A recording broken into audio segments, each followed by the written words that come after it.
2 more minutes of your time and remember that this day, the 10th of April in 1993, South Africa lost what I can only regard as the colossal giant in our struggle for liberation. And a fellow that many people who hated at that time will only regret that they hated him today. So I want to quote what he said just 10 days before he was brutally gunned down in an interview he conducted on the 31st of March with a writer, Luli Kalinokos. He had this to say about the challenges moving forward, clearly speaking about the post-elections era. And I quote him, 2 minutes. The ANC will have to fight a new enemy. That enemy would be another struggle to make freedom and democracy worthwhile to ordinary South Africans.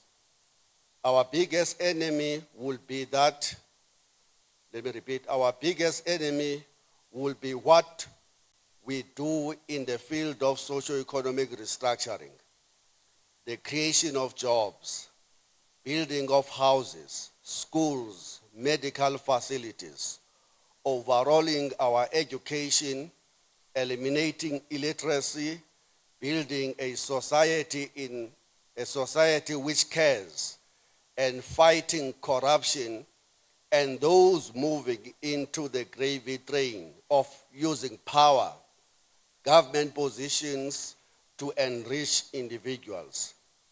We must build a different culture in this country, different from Africa, different from the National Party. And that culture should be the one of service to people. Some of us, especially in the party, have been discussing how we should cut down the salaries of ministers, of parliamentarians, and all the subsidies, so that if you are in parliament in Cape Town or Pretoria, you actually rent a flat like everybody. We are thinking in terms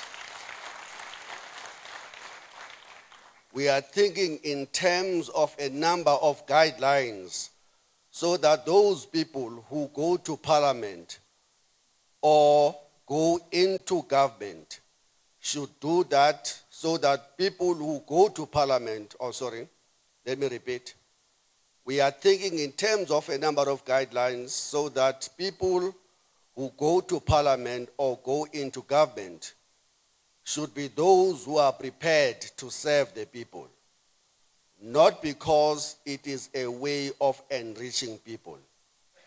And I think the ANC, therefore, must now position itself to tackle the problems of grassroots people.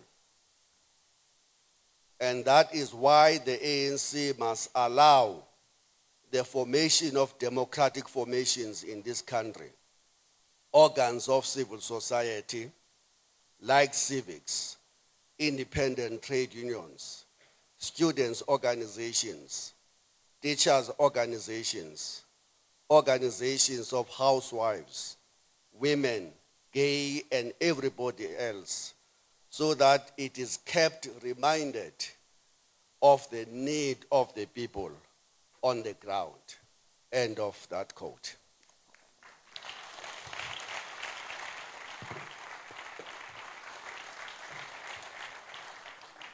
So I will say, long live the undying spirit of Chris Hani, long live.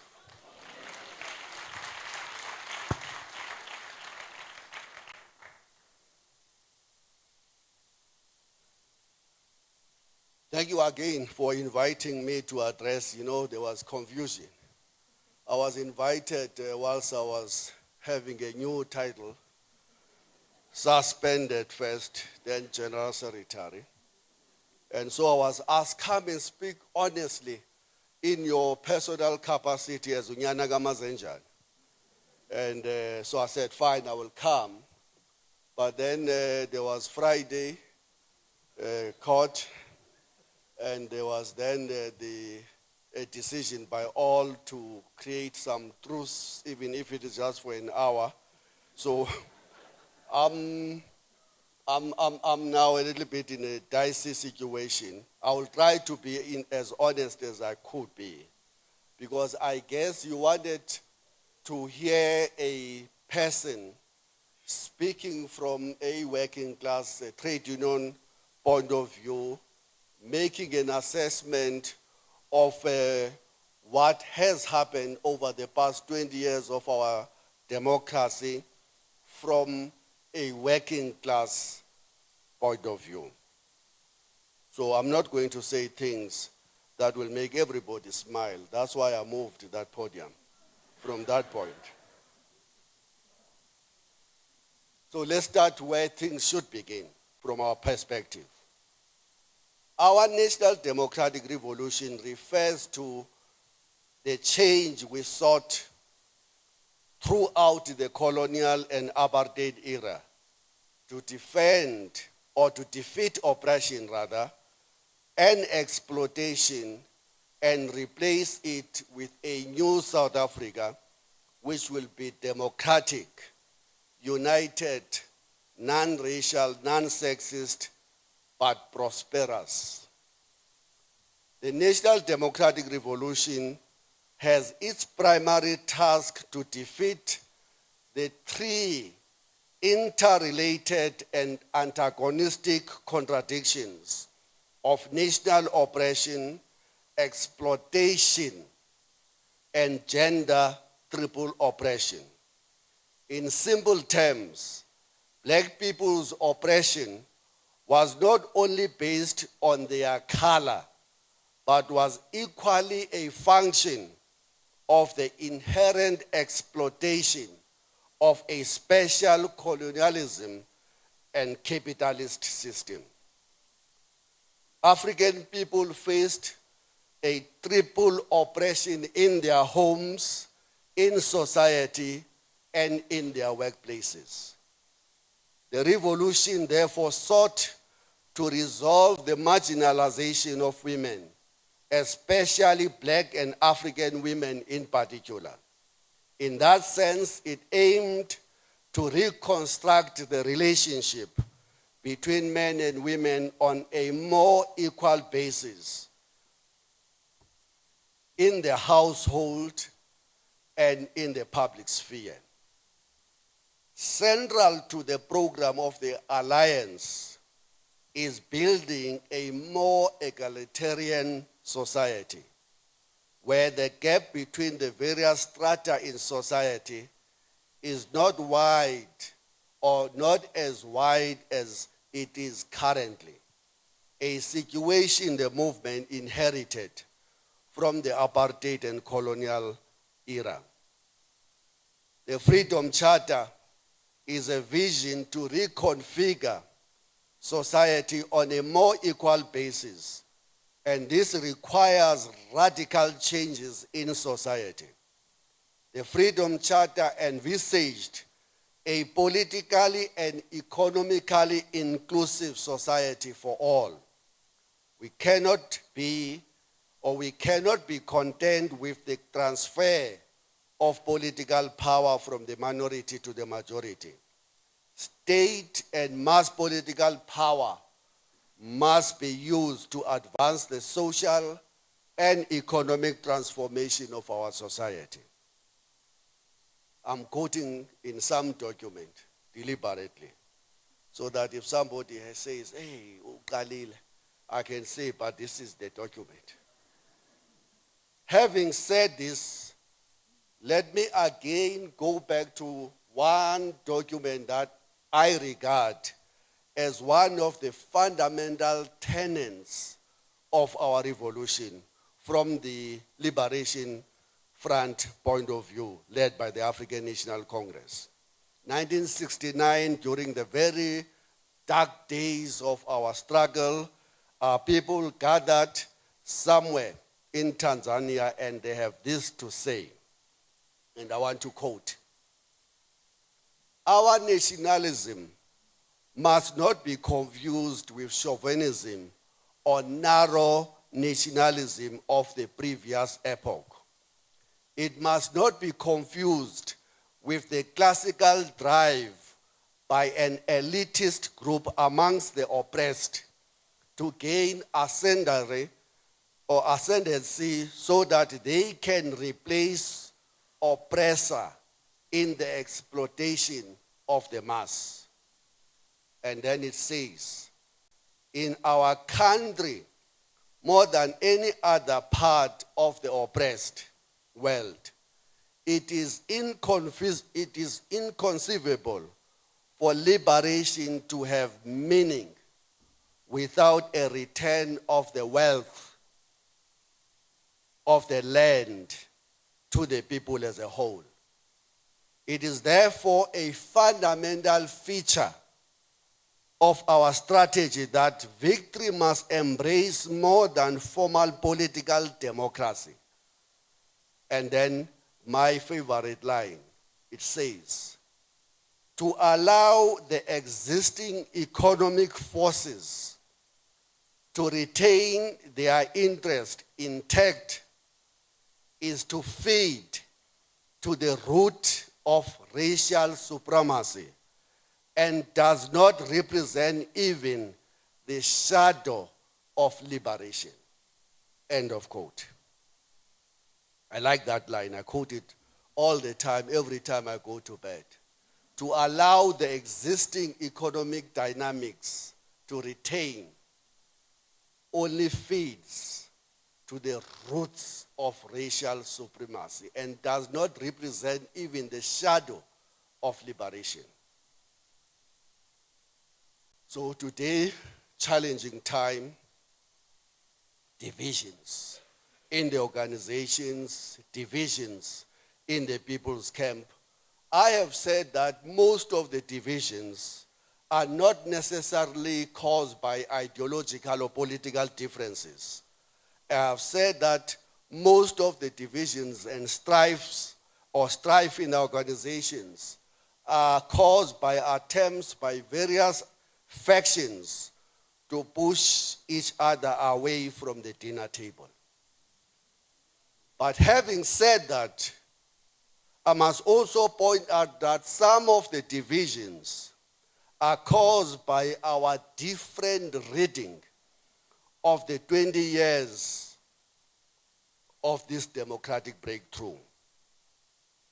They are around the question, can we say without any fear of contradiction that we have not allowed, and we quote the ANC Strategy and Tactics document of Morogoro 1969, we have not allowed the existing economic forces to retain their interest intact.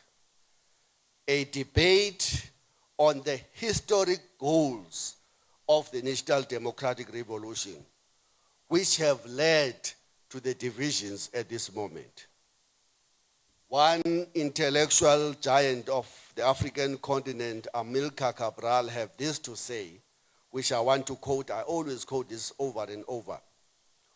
And he said, always bear in mind that the people are not fighting for ideas, for things in anyone's head. They are fighting to win material benefits, to live better and in peace, to see their lives go forward, to guarantee the future of their children. End of quote. Another giant from Africa, Frantz Fanon, takes this concept further. And when he says, and I like this too, the unemployed men, today I have to consider that this is 20 years into democracy and say in brackets, and women, who never find employment do not manage, he said, in spite of public holidays and flags, new and brightly colored, though they may be, to convince themselves that anything has really changed in their lives. The bourgeoisie, who are in power vainly increase the number of processions, the masses have no illusions. They are hungry. And the police officers, though now are Africans, do not serve to reassure them particularly. The masses begin to sulk. They turn away from this nation in which they have been given no place and begin to lose interest in it. End of quote. So this is the debate, Ranjeni, and my dear comrades and friends, about the 20 years in South Africa. And that debate is to ensure that Frantz Fanon, or what he said, does not begin to make sense to the poor. We must not be oblivious to the reality that the poor continue to read and see that the NDR continues to produce billionaires and wealthy capitalists, which the poor people still live, or whilst the poor people still live in squalor. Only the genuine improvement of their material conditions will determine whether they continue to vest their confidence in our movement going forward. This is then what is truly behind the divisions.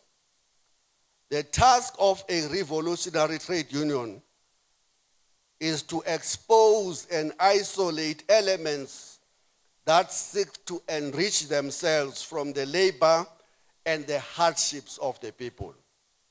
We must never be caught up in a trap of allowing personal friendships and family relationships to stand in a way of taking up principled battles against corruption and patronage in our organizations. As a trade union federation that believes in the inevitability of socialism, and as a communist that we must never be threatened into silence when we see the triumph of individualism and selfishness amongst the leadership and membership of our formations. It is time to reinstate the centrality of the organization and not the centrality of the individuals.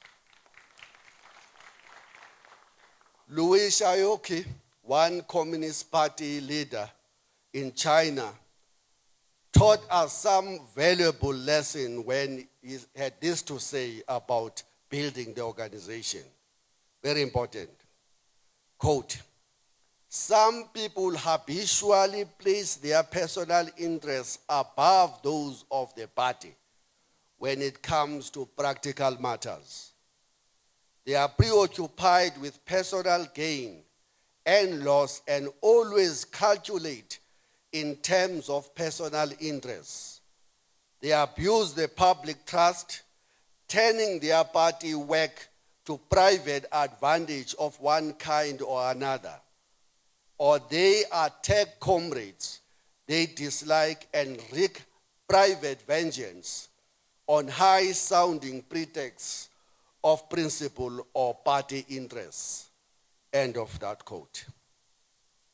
This is extremely relevant to South Africa today, when it is increasingly becoming normal to shout from the rooftops when those we consider our enemies are found with their hands in the cookie bar, or in the cookie jar rather, in the cookie jar, and yet bury our heads in the sand when those politically close to us, or who we perceive as critical players in our political games, misuse the public purse for their personal business and spit in the face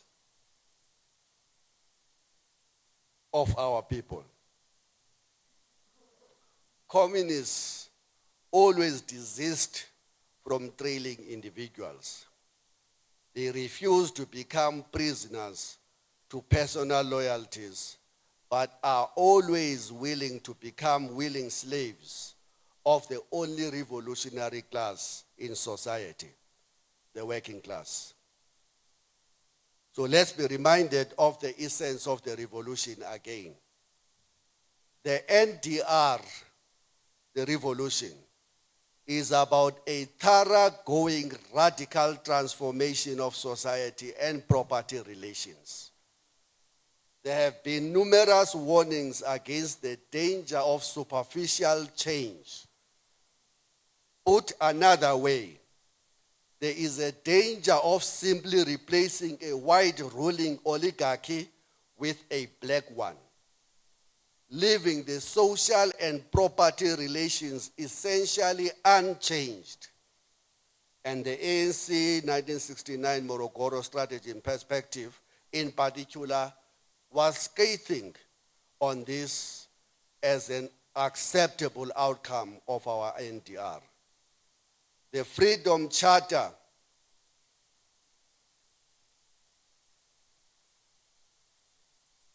The Freedom Charter's economic vision takes forward the RDP, offers a radical program for changing social and economic relations. And I must say, with the adoption of GEAR and now the economic vision of the NDP, this vision of economic transformation has not been taken forward. Economic reforms largely concentrate on making the economy international competitive. And having said this, let us again be reminded of the conclusions made by both Cosatu and the SACP together with the progressive civil society formations at the time when we were concluding the first decade of democracy. We concluded that in economic terms, the first decade of democracy have benefited more white monopoly capital than workers. When today, we can say that again, that our attempts to make the second decade of democracy a decade for the working class, the poor and the marginalized, have simply failed. And I can repeat without any fear of a contradiction, standing here, that the second decade of our democracy too, just like the first decade, has in economic terms disproportionately benefited more white monopoly capital and not the motive forces of the revolution.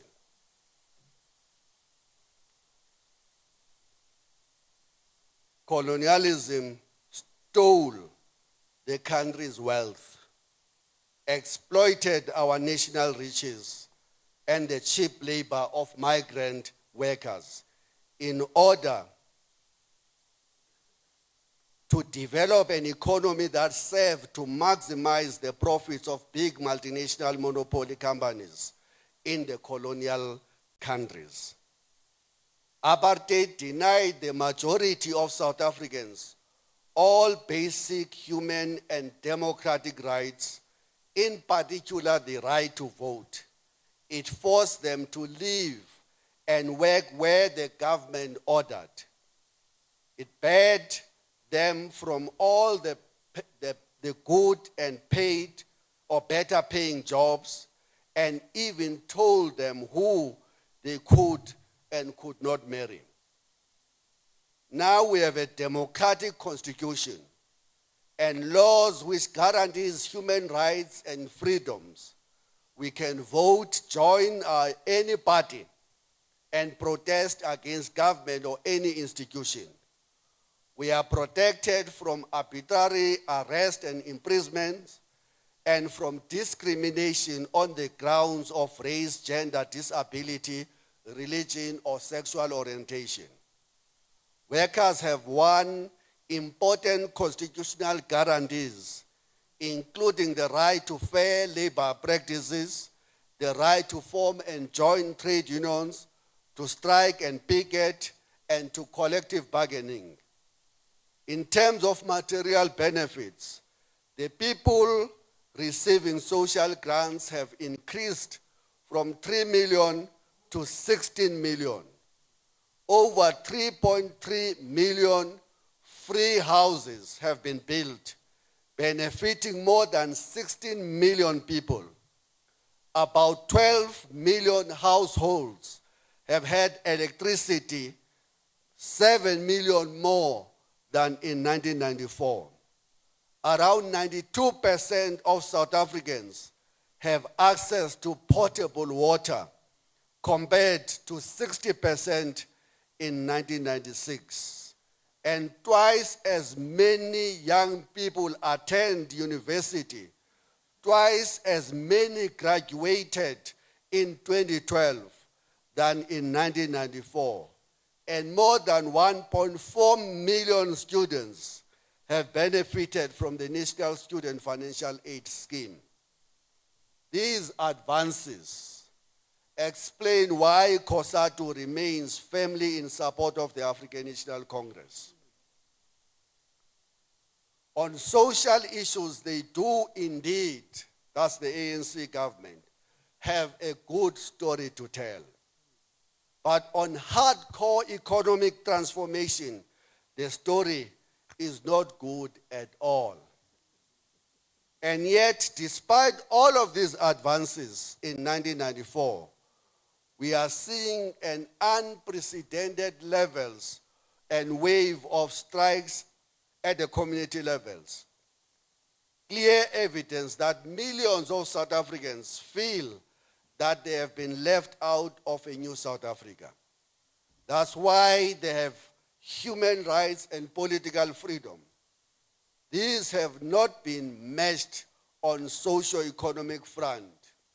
And that's why in the last Congress of Cosatu, the workers summed up their challenges. And I want to quote the declaration that was issued.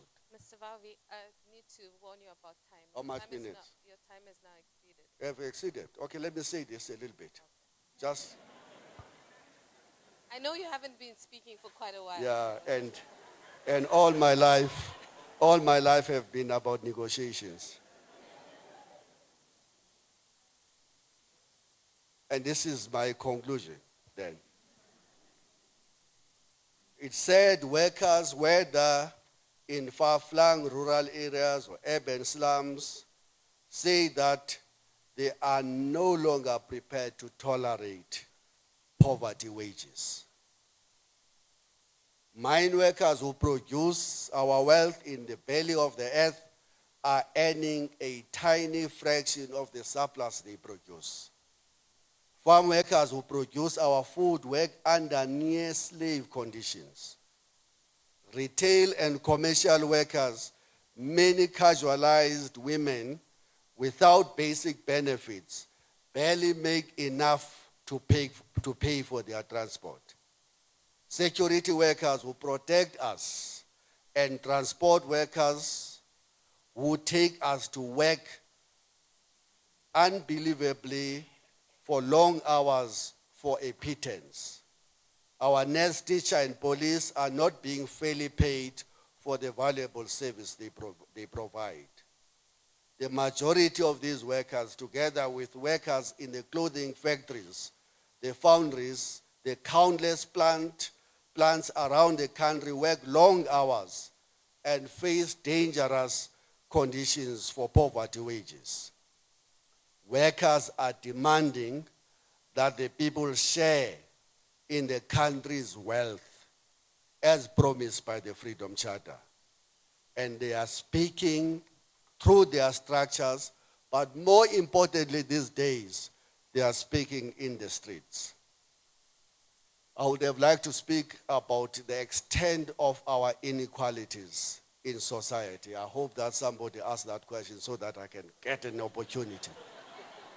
I would have liked to speak more about the extent of poverty and the dehumanizing unemployment afflicting over 7.5 million South Africans, which is a combined population of Durban and Cape Town. But I guess that, too much energy after 8 months. And thank you very much, and ladies and gentlemen, for the opportunity. Know more about your world. eNCA.com.